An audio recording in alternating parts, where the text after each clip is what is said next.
Este podcast se presenta por cortesía de Movistar Empresas, el aliado que está transformando y potenciando negocios en toda Hispanoamérica con soluciones digitales en cloud, IoT, seguridad, conectividad, Big Data y advertising. Movistar Empresas, siempre el camino seguro.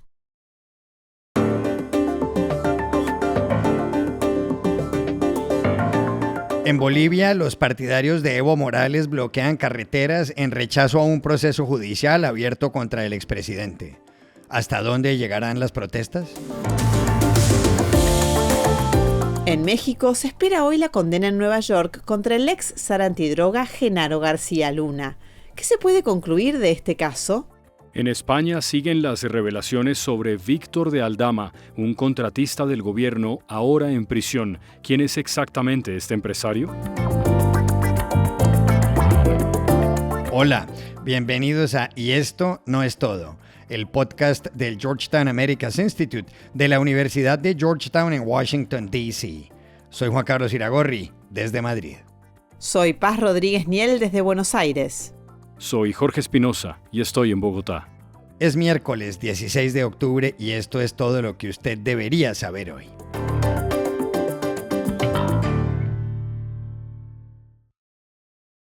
Una amplia zona del centro de Bolivia se encuentra paralizada.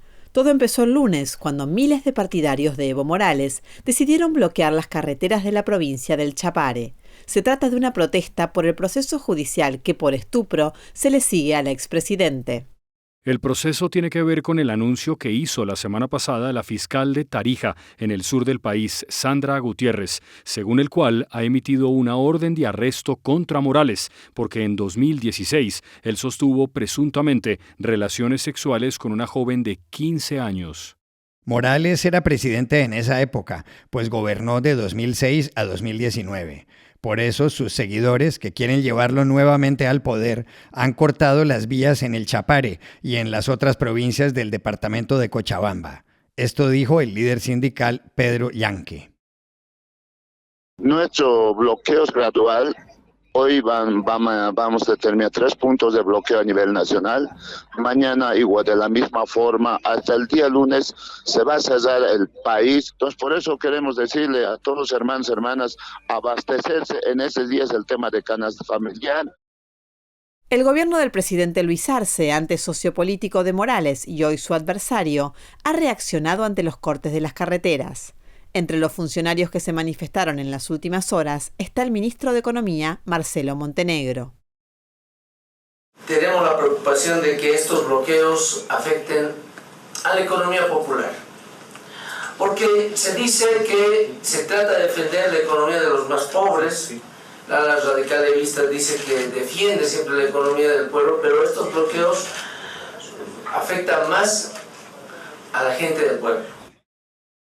Los partidarios de Evo Morales también pretenden que Arce convoque elecciones anticipadas para que el expresidente lance desde ya su candidatura. Pero, ¿hasta dónde llegarán las protestas? Llamamos ayer a La Paz a la periodista y analista política Mary Vaca. Todavía es muy pronto para saber si es que la medida de presión instalada por los evistas va a tener un impacto nacional o se va a quedar circunscrita a Cochabamba, que es donde está realizándose actualmente. Solo como dato les comento que en septiembre el expresidente Evo Morales también anunció la realización de un bloqueo nacional de caminos. Sin embargo, fracasó en su intento porque ese bloqueo solo se instaló en una carretera del altiplano boliviano. En todo caso, tengo que comentarles que en Bolivia tanto la Fiscalía General del Estado como los tribunales de justicia, más que responder al bloqueo o a la presión social, responden a presiones políticas y particularmente al poderoso de turno. De hecho, Juan Lanchipa, que es el fiscal general que está a punto de terminar su gestión, durante los años en que estuvo al mando de la institución, ha tenido una cercanía y una coincidencia de intereses con el gobierno de Evo Morales.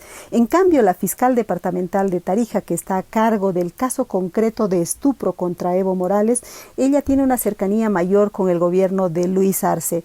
Pese a eso, llama la atención que hasta ahora no haya mostrado la orden de captura en contra de Evo Morales. Si bien anunció su emisión, esta orden no ha sido vista todavía y no se sabe si realmente la ha emitido. De hecho, el gobierno de Arce ha convocado a Evo Morales al diálogo en cuanto se inició este bloqueo.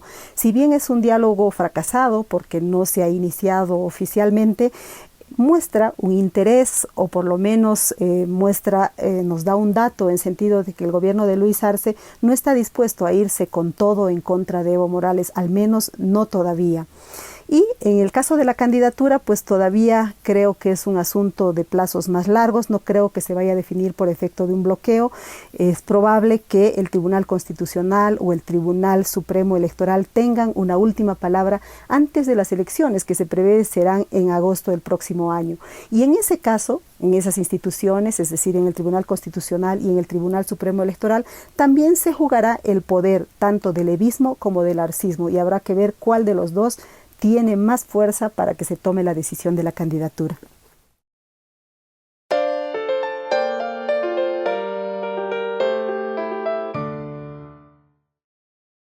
Hoy se conocerá una de las condenas más esperadas de los últimos años en México. La sentencia no se dictará en ese país, sino en Nueva York, y el implicado es Genaro García Luna, que fue el zar antidrogas del gobierno mexicano de Felipe Calderón y que está preso en Brooklyn. García Luna ocupó la Secretaría de Seguridad Pública de 2006 a 2012, pero el año pasado fue hallado culpable de conspiración para el tráfico de drogas. Se le vincula a capos mexicanos como Joaquín El Chapo Guzmán, Ismael El Mayo Zambada y Arturo Beltrán Leiva. Detenido en Texas en 2019, García Luna es el funcionario mexicano de mayor nivel que enfrenta una condena, incluso a cadena perpetua, en Estados Unidos. ¿Cuál es la conclusión de todo esto? Llamamos ayer a Ciudad de México a Verónica Calderón, periodista de CNN en español. El caso de Genaro García Luna, de un personaje tan influyente en los primeros años de la guerra contra el narcotráfico, sea condenado de delitos tan graves como el haber hecho tratos con el cártel de Sinaloa, nos hace pensar si la ley de plata o plomo se ha establecido en México. Justo cuando hace una semana mataron al alcalde de una capital, de Chilpancingo, que fue hallado muerto decapitado, y que ayer mismo mataron a otro alcalde, en Oaxaca, también en el sureste. Esto nos hace preguntarnos, ¿es entonces que los cárteles han sometido a nuestros funcionarios a un extremo de aceptar dinero o encontrar la muerte? Eso es algo de lo que nos hace pensar. Y otra de las cosas es lo simbólico que este personaje de tan alto nivel se ha condenado en Estados Unidos y no por la justicia mexicana. Esto sin duda es algo que nos hace pensar a muchos mexicanos si la justicia sobre los políticos que colaboran e incluso salen beneficiados de sus tratos con los narcos solo la pueden hallar en el extranjero. Y eso sin duda es algo que no nos da muchos ánimos, al menos para el futuro cercano. Sin duda estamos ante un momento que marca un parteaguas. Me atrevería a decir que no solo para la política mexicana, sino también para su historia reciente.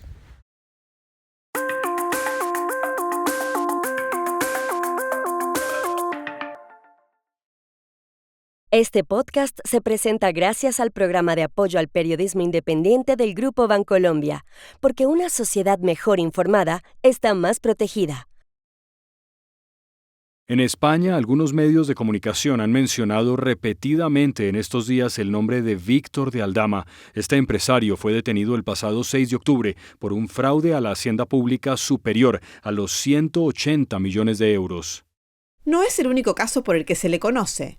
Aparentemente, fue él quien ayudó a organizar el aterrizaje en Madrid, en enero de 2020, del avión que transportaba a la vicepresidenta venezolana Delcy Rodríguez, cuya entrada a la Unión Europea estaba y está prohibida. También se investigan los nexos de este empresario, nacido en 1978, no solo con los propietarios de Air Europa, que en 2020 recibió un rescate del gobierno de Pedro Sánchez por 475 millones de euros, sino con Begoña Gómez, la esposa del presidente. Pero, ¿quién es verdaderamente Víctor de Aldama, cuya historia, si se llega a conocer, puede impactar la vida pública española? Llamamos ayer en Madrid al periodista Álvaro Nieto, director de The Objective, y quien ha escrito extensamente sobre el empresario. Bueno, Víctor de Aldama es una figura muy extraña todavía, porque se trata de una persona joven, sin estudios, pero que consiguió establecerse o introducirse dentro del gobierno de España, de Pedro Sánchez, sobre todo a partir del año 18. Estableció sobre todo contactos primero con el ministro de Transportes, José Luis Ábalos, y posteriormente con la propia esposa del presidente del gobierno, Pedro Sánchez. Y de lo que sabemos hasta ahora, Víctor de Aldama lo que ha hecho es enriquecerse gracias a hacer de intermediario entre empresarios que querían beneficiarse de decisiones del gobierno y el propio gobierno que tenía que tomar esas decisiones. Le hemos visto participando en un primer lugar en el rescate de la aerolínea Air Europa, en donde participó activamente, como digo, de intermediario entre la aerolínea y el gobierno para conseguir finalmente el rescate público de esta compañía.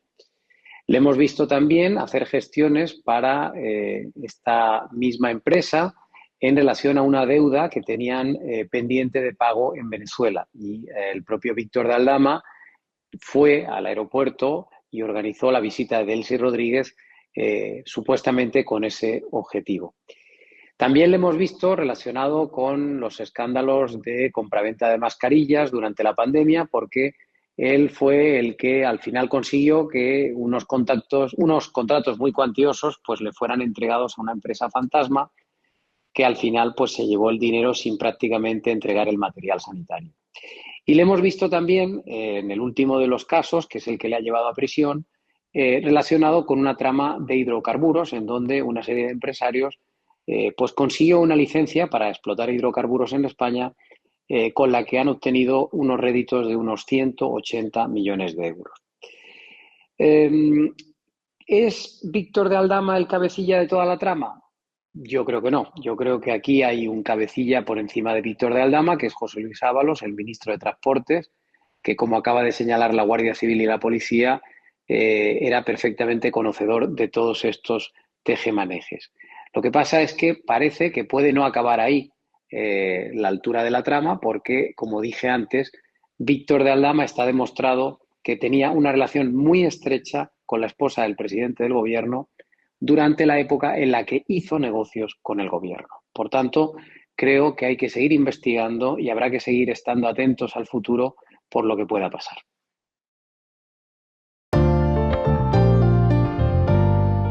Y estas son otras cosas que usted también debería saber hoy.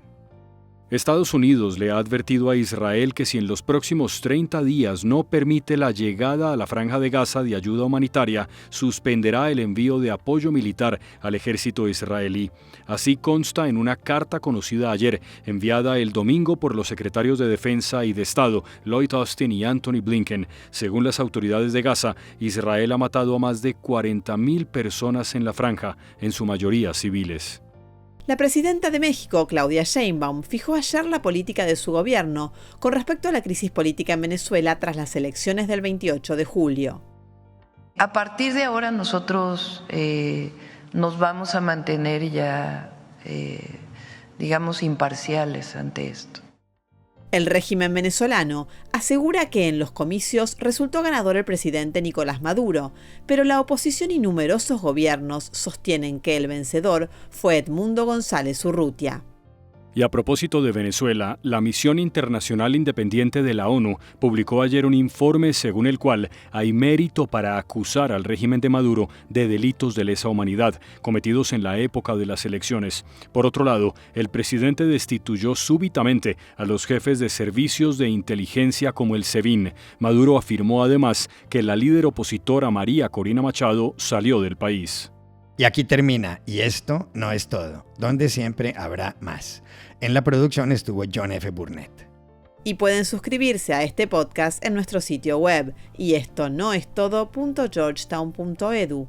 seguirnos en nuestras cuentas de X y de Instagram, @yestonoestodo, y buscarnos en nuestro canal de YouTube. Gracias por oírnos. Chao. Hasta la próxima.